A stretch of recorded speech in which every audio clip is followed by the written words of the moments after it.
श्री परमात्मने नमः। श्री वाल्मीकि रामायण उत्तरकांड 76वां सर्ग। श्री राम के द्वारा शंबुक का वध, देवताओं द्वारा उनकी प्रशंसा, अगस्त आश्रम पर महर्षि अगस्त के द्वारा उनका सत्कार और उनके लिए आभूषण दान। जय राम जी की।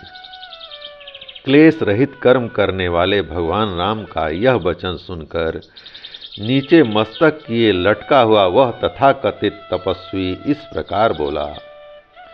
महायशस्वी श्री राम, मैं शूद्र योनि में उत्पन्न हुआ हूँ और सदेह स्वर्ग लोक में जाकर देवत्व प्राप्त करना चाहता हूँ, इसलिए ऐसा उग्र तप कर रहा हूँ। हे काकुत्स्थ कुलभूषण श्री राम, मैं झूठ नहीं बोलता। देवलोक पर विजय पाने की इच्छा से ही तपस्या में लगा हूँ। मैं शूद्र हूँ, मेरा नाम शंबुक है। वह इस प्रकार कह ही रहा था कि श्री रामचंद्र जी ने म्यान से चमकती हुई तलवार खींच ली और उसका सिर काट दिया। उस शूद्र का वध होते ही इंद्र और अग्नि सहित संपूर्ण देवता बहुत ठीक कहकर भगवान श्री राम की प्रशंसा बारंबार करने लगे।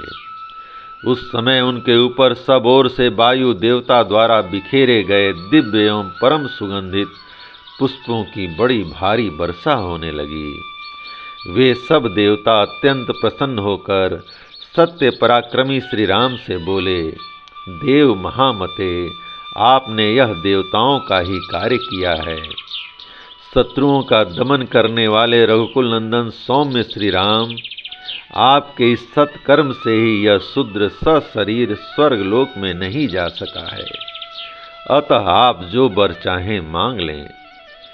देवताओं का यह वचन सुनकर सत्य पराक्रमी श्री राम ने दोनों हाथ जोड़ सहस्त्र नेत्रधारी देवराज इंद्र से कहा, यदि देवता मुझ पर प्रसन्न हैं तो वह ब्राह्मण पुत्र जीवित हो जाए, यही मेरे लिए सबसे उत्तम और अभिष्ट वर है। देवता लोग यही वर मुझे दें। मेरे ही किसी अपराध से ब्राह्मण का वह इकलौता बालक असमय में ही काल के गाल में चला गया है। मैंने ब्राह्मण के सामने यह प्रतिज्ञा की है कि मैं आपके पुत्र को जीवित कर दूंगा। अतः आप लोगों का कल्याण हो, आप उस ब्राह्मण बालक को जीवित कर दें, मेरी बात को झूठी न करें। श्री रघुनाथ जी की यह बात सुनकर वे विबुध शिरोमणि देवता प्रसन्नता पूर्वक बोले, हे काकुत्स्थ कुलभूषण, आप संतुष्ट हों। वह बालक आज फिर जीवित हो गया और अपने भाई बंधुओं से जा मिला। काकुत्स्थ, आपने जिस मुहूर्त में उस शूद्र को धराशायी किया है, उसी मुहूर्त में वह बालक जी उठा है। नरश्रेष्ठ, आपका कल्याण हो, भला हो। अब हम अगस्त आश्रम को जा रहे हैं। रघुनंदन, हम महर्षि अगस्त का दर्शन करना चाहते हैं। उन्हें जल सैया लिए पूरे 12 वर्ष बीत चुके हैं। अब उन महातेजस्वी ब्रह्मर्षि को जल शयन संबंधी व्रत की दीक्षा समाप्त हुई। रघुनंदन, इसलिए हम लोग उन महर्षि का अभिनंदन करने के लिए जाएंगे। आपका कल्याण हो। आप भी उन मुनि श्रेष्ठ का दर्शन करने के लिए चलिए। तब बहुत अच्छा कहकर रघुकुल नंदन श्री राम देवताओं के सामने वहां जाने की प्रतिज्ञा करके उस स्वर्ण भूषित पुष्पक विमान पर बैठ गए। तत्पश्चात देवता बहुसंख्यक विमानों पर आरूढ़ हो वहां से प्रस्थित हुए। फिर श्री राम भी उन्हीं के साथ शीघ्रता पूर्वक कुंभज ऋषि के तपोवन की ओर चल दिए। देवताओं को आया देख तपस्या की निधि धर्मात्मा अगस्त ने उन सबकी समान रूप से पूजा की। उनकी पूजा ग्रहण करके उन महामुनि का अभिनंदन कर वे सब देवता अनुचरों सहित बड़े हर्ष के साथ स्वर्ग को चले गए। उनके चले जाने पर श्री रघुनाथ जी ने पुष्पक विमान से उतरकर मुनि श्रेष्ठ अगस्त को प्रणाम किया। अपने तेज से प्रज्वलित से होने वाले महात्मा अगस्त का अभिवादन करके उनसे उत्तम आतिथ्य पाकर नरेश्वर श्री राम आसन पर बैठे। उस समय महातेजस्वी महातपस्वी कुंभज मुनि ने कहा, नर श्रेष्ठ रघुनंदन, आपका स्वागत है। आप यहाँ पधारें, यह मेरे लिए बड़े सौभाग्य की बात है। महाराज श्री राम बहुत से उत्तम गुणों के कारण आपके लिए मेरे हृदय में बड़ा सम्मान है। आप मेरे आदरणीय अतिथि हैं और सदा मेरे मन में बसे रहते हैं। देवता लोग कहते थे कि आप अधर्म परायण शूद्र का वध करके आ रहे हैं तथा धर्म के बल से आपने ब्राह्मण के उस मरे हुए पुत्र को जीवित कर दिया है। रघुनंदन, आज रात को आप मेरे ही पास इस आश्रम में निवास कीजिए। कल सवेरे पुष्पक विमान द्वारा अपने नगर को जाइएगा।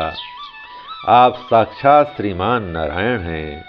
सारा जगत आप में ही प्रतिष्ठित है और आप ही समस्त देवताओं के स्वामी तथा सनातन पुरुष हैं। सौम्य, यह विश्वकर्मा का बनाया हुआ दिव्य आभूषण है जो अपने दिव्य रूप और तेज से प्रकाशित हो रहा है। हे काकुत्स्य कुलभूषण रघुनंदन, आप इसे स्वीकार कीजिए और मेरा प्रिय कीजिए, क्योंकि किसी की दी हुई वस्तु का पुनः दान कर देने से महान फल की प्राप्ति होती है। इस आभूषण को धारण करने में केवल आप ही समर्थ हैं तथा बड़े से बड़े फलों की प्राप्ति कराने की शक्ति भी आप में ही है। आप इंद्र आदि देवताओं को भी तारने में समर्थ हैं। इसलिए नरेश्वर, यह भूषण मैं आपको ही दूंगा। आप इसे विधि पूर्वक ग्रहण करें।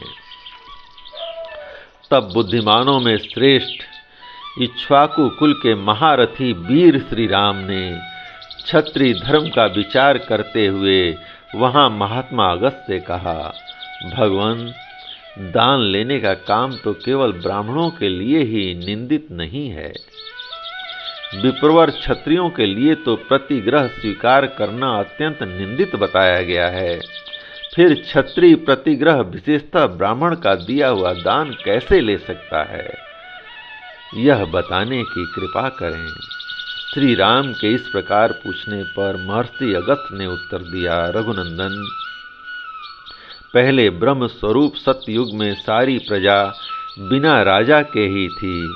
आगे चलकर इंद्र देवताओं के राजा बनाए गए। तब सारी प्रजाएं देव देवेश्वर ब्रह्मा जी के पास राजा के लिए गई और बोली, देव, आपने इंद्र को देवताओं के राजा के पद पर स्थापित किया है। इसी तरह हमारे लिए भी किसी श्रेष्ठ पुरुष को राजा बना दीजिए, जिसकी पूजा करके हम पाप रहित हो इस भूतल पर विचरण करें। हम बिना राजा के नहीं रहेंगे, यह हमारा उत्तम निश्चय है। तब सुरश्रेष्ठ ब्रह्मा ने इंद्र सहित समस्त लोकपालों को बुलाकर कहा, तुम सब लोग अपने तेज का एक एक भाग दो। तब समस्त लोकपालों ने अपने अपने तेज का भाग अर्पित किया। उसी समय ब्रह्मा जी को छींक आई, जिससे क्षुप नामक राजा उत्पन्न हुए। ब्रह्मा जी ने उस राजा को लोकपालों को दिए हुए तेज के उन सभी भागों से संयुक्त कर दिया। तत्पश्चात उन्होंने क्षुप को ही उन प्रजाजनों के लिए उनके शासक नरेश के रूप में समर्पित किया। क्षुप ने वहां राजा होकर इंद्र के दिए हुए तेजो भाग से पृथ्वी का शासन किया। वरुण के तेज भाग से वे भूपाल प्रजा के शरीर का पोषण करने लगे। कुबेर के तेजो भाग से उन्होंने उन्हें धनपति की आभा प्रदान की तथा उनमें जो यमराज का तेजो भाग था उससे वे प्रजाजनों को अपराध करने पर दंड देते थे। नर श्रेष्ठ रघुनंदन, आप भी राजा होने के कारण सभी लोकपालों के तेज से संपन्न हैं। अतः प्रभो, इंद्र संबंधी तेजो भाग के द्वारा आप मेरे उद्धार के लिए यह आभूषण ग्रहण कीजिए, आपका कल्याण हो। तब भगवान श्री राम उन महात्मा मुनि के दिए हुए उस सूर्य के समान दीप्तिमान दिव्य विचित्र एवं उत्तम आभूषण को ग्रहण करके उसकी उपलब्धि के विषय में पूछने लगे। महायशस्वी मुनि, यह अत्यंत अद्भुत तथा दिव्य आकार से युक्त आभूषण आपको कैसे प्राप्त हुआ अथवा इसे कौन यहाँ से ले आया? ब्रह्मन, मैं कौतूहल बस यह बातें आपसे पूछ रहा हूँ, क्योंकि आप बहुत से आश्चर्यों की उत्तम निधि हैं।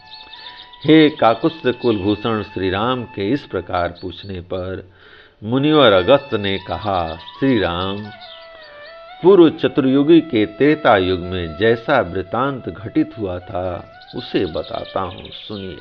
जय राम जी की। इस प्रकार श्री वाल्मीकि निर्मित आर्ष रामायण आदि काव्य के उत्तरकांड का 76वां सर्ग प्रभु श्री राम की कृपा से पूर्ण हुआ। जय राम जी की।